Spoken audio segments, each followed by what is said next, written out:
Now we're over at Game Rant, and there's more bad news about potential prices for the PlayStation 6. And obviously, a lot of this is speculation. We don't know what this thing is going to cost. However, the way things are going in the gaming world right now, and particularly thanks to AI and tariffs, it is not looking very good. They've made a few assumptions here. So they've spoke about what's happened historically with the PS5. So it launched at $499 in the US. And then August 2025, it went up to $549 or $550. PS5 Pro started at $699 and went up to $750, which is wild. That is without the disc drive as well. Add in the disc drive and you're over $800 for the PS5 Pro.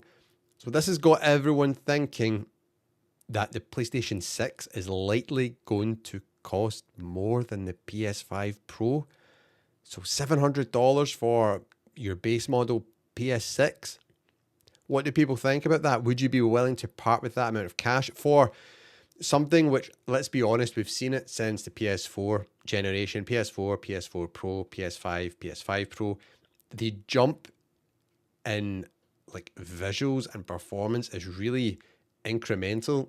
There has been no jump which has been like going from the PS1 to the PS2 or the PS2 to the PS3 where you're like, wow, that is just mind-boggling. Here's my money. Give me that console right now. And I think the whole cross-gen period is going to last even longer now. PS5 Pro will probably be supported well into the future alongside the PS6, unless something massively changes, which I'm not aware about. But the PS4 is still being supported right now and getting games launching on it. And the PS5 has already been out for 5 years, so we're more than halfway through the life cycle.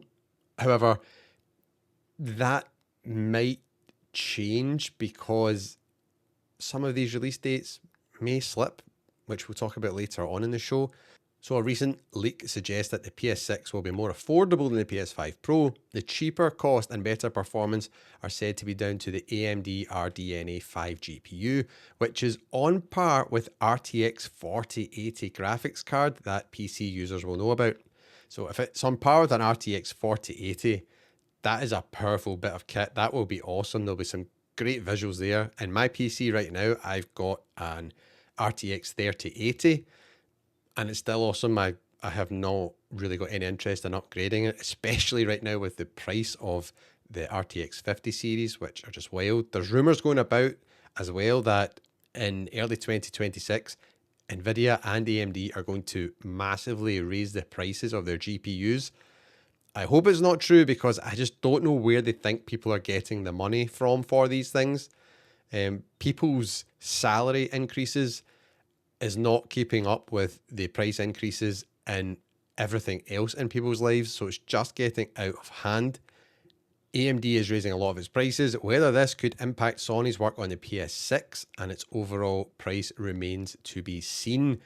As we know, Sony and AMD have a big partnership. They are working on the hardware for the PlayStation 6 consoles together. They were also working on the PS5 Pro and the PS5. It's AMD GPU that's in there and AMD CPU that's in there. And this is just more bad news for the gaming world. What would you be willing to pay for a PlayStation 6? I was hoping that it would come in max $600. Now I think wishful thinking and a bonus would be if it comes in at the same price as the PS5 Pro. And I think they will also do what they've done with the PS5 Pro. I think they'll launch it at that price. So say it's $699 or £699, and it will not come with a disc drive. That will be an added extra for you to buy. So the price will actually be more, but that's how they'll sell it. So it doesn't seem as expensive. Sound off in the comments what you think is going to happen with the PS6 price and what is the most you'd be willing to pay. Or are you just happy with your PlayStation 5 right now?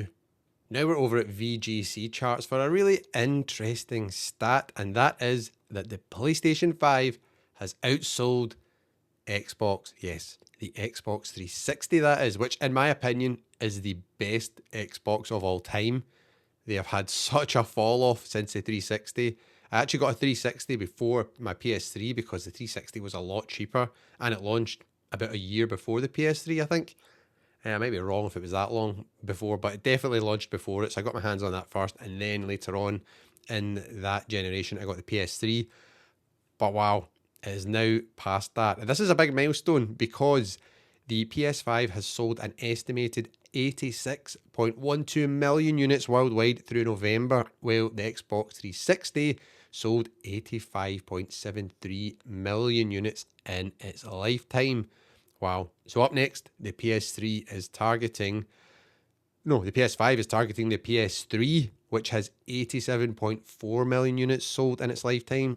And then it's the Wii, which has 101.63 million units. The Nintendo Wii was like an absolute phenom. Like, it came out, it was so different, so weird and wonderful, and it actually was a beautiful thing that it got everyone playing video games. Like, literally, your grandparents, your parents, even if they went into games, everyone picked up the Wiimote and played some Wii Sports. It was honestly just a magical time in gaming. And then we've got the next target will be the original PlayStation with 102.49 million units sold. That is absolutely wild numbers. But I think the PS5 is well on track to bust through 100 million in no time. I mean, I would say probably after Christmas and December is out of the way.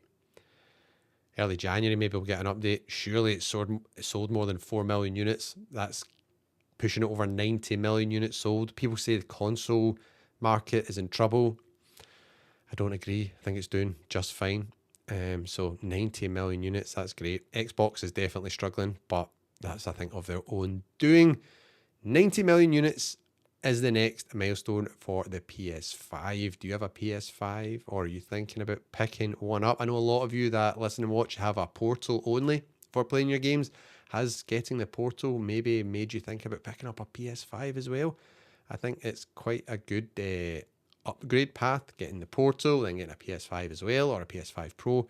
Just all works so well together.